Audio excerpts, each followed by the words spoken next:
Magandang araw mga kagham. Ngayon ay tuturuan ko kayo ng light-dependent reaction ng photosynthesis. Ng light-dependent reaction ng photosynthesis.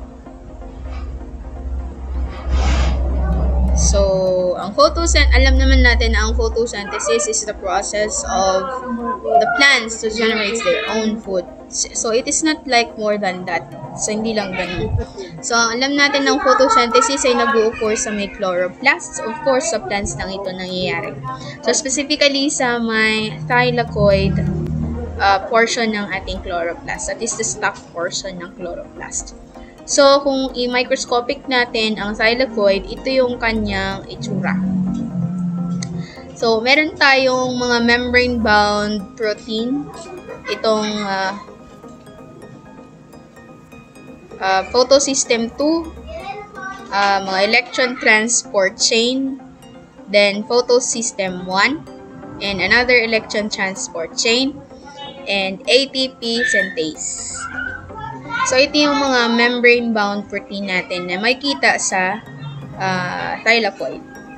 So, ito yung thylakoid space natin at ito yung ating stroma. Okay. So, umpisahan natin ang first step ng light-dependent reaction. Ang first step natin ay tinatawag na photoexcitation. So, ang photoexcitation, ang nangyayari dito sa photoexcitation, ang source natin dito is yung sunlight. So, ang light natin ay magsa-strike sa may photosystem 2. Sa photosystem 2, meron tayong available electron na nandito. Ang electron natin ay mag-energize because of the source of light na meron tayo sa sun. So, mag-e-excite yung ating electron. So, yung electron natin na ito ay mag-gain ng energy coming from the sun. So, nung nakagain na siya ng energy, hindi na siya mag-stay dito sa may photosystem 2. So, kailangan niya nang ita-transport into another membrane-bound protein. So, kukunin siya ni electron transport chain. So, again, ang photosystem 2 natin pala ay also known as P680. So, yung energized electron natin ay kukunin ng ating electron transport chain. Ang ating mga electron transport chain na ito ay may sarili-sarili din silang pangalan.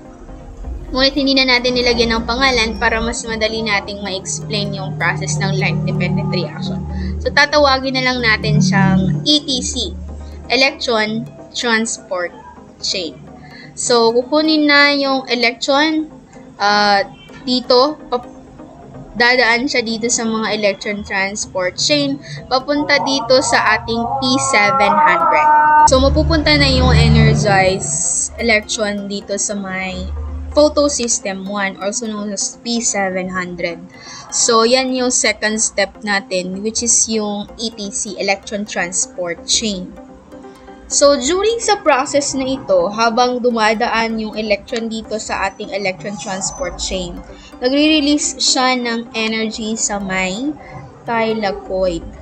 So, nagre-release siya ng energy. And, tumutulong din siya sa pag-pump ng hydrogen papunta sa may thylakoid. Yung hydrogen ion natin is mapapump dito sa may thylakoid space. Hydrogen ion. Yan. During yan sa pag-transport ng ating electron. Hanggang sa ma-reach niya yung photosystem 1. So, na-deplete na yung energy ng ating electron. So, habang ito ay nangyayari during sa step 2, so, ilalagay muna natin yung electron dito na na-deplete. Nag-undergo ng process yun, yung pagre-release ng hydrogen, pagpapump ng hydrogen ion at saka pag-release ng energy sa ating thylakoid space. During sa process na yan, ng third step natin ay tinatawag na photolysis. Or how you pronounce that? So, ang photolysis, ito yung splitting of water. So, dito nangyayari during sa pag-release ng energy na yan, nag-split ang water. Through the use of hydrogen ion, nagsisplit si water. H2O. Nagsisplit si water into 2 hydrogen ion plus oxygen plus another electron.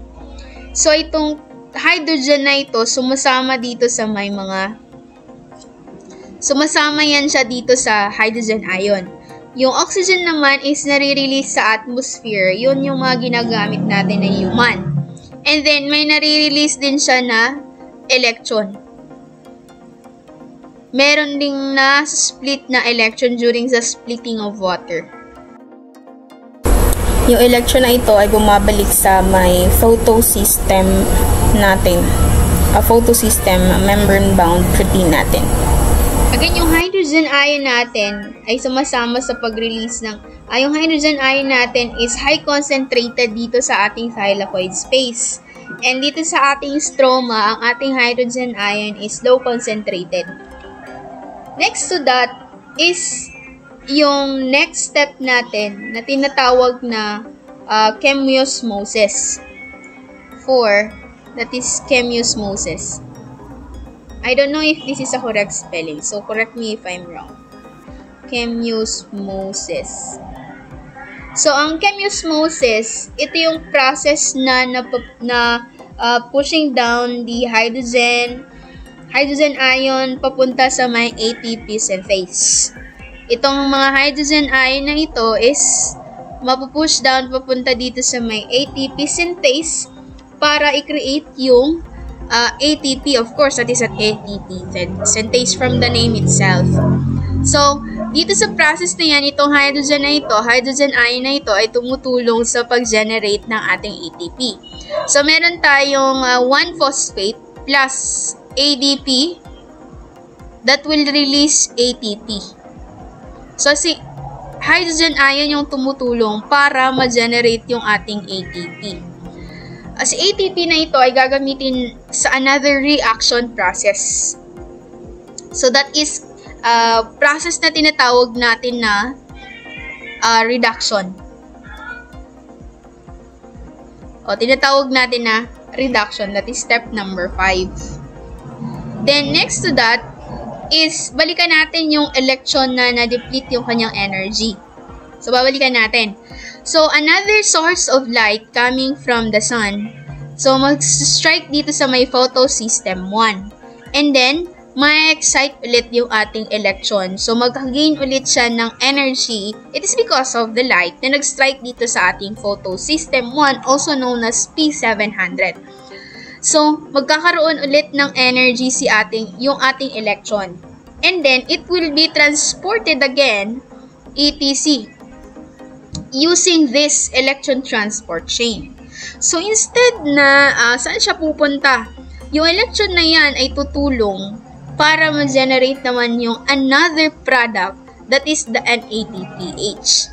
So, si electron, siya yung tutulong para ma-generate NADP+,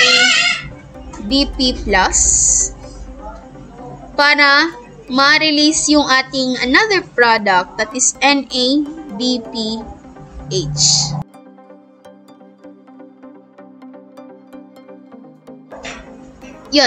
Yan yung another product natin that is the NADPH.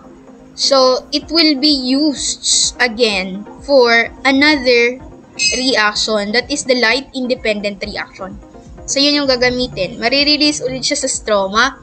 That is another process of, this is step 5, yung pag-excite ulit, step 6, pag-excite ulit ng electron. And then, we have the step 7, that is another process that is also another reduction process. That is in the process sa pag-generate ng NADPH. So, that's it. That is our light-dependent reaction. I hope may natutunan kayo sa ating tutorial ngayon that is on light-dependent reaction.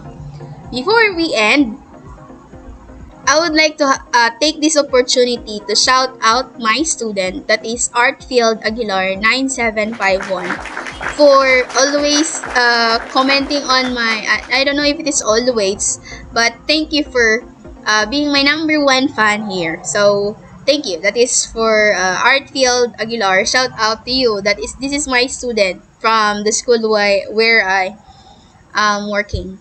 So shout out Artfield. I hope you're doing fine. So, yun. Hanggang sa muli mga kaagham, I hope may natutunan kayo.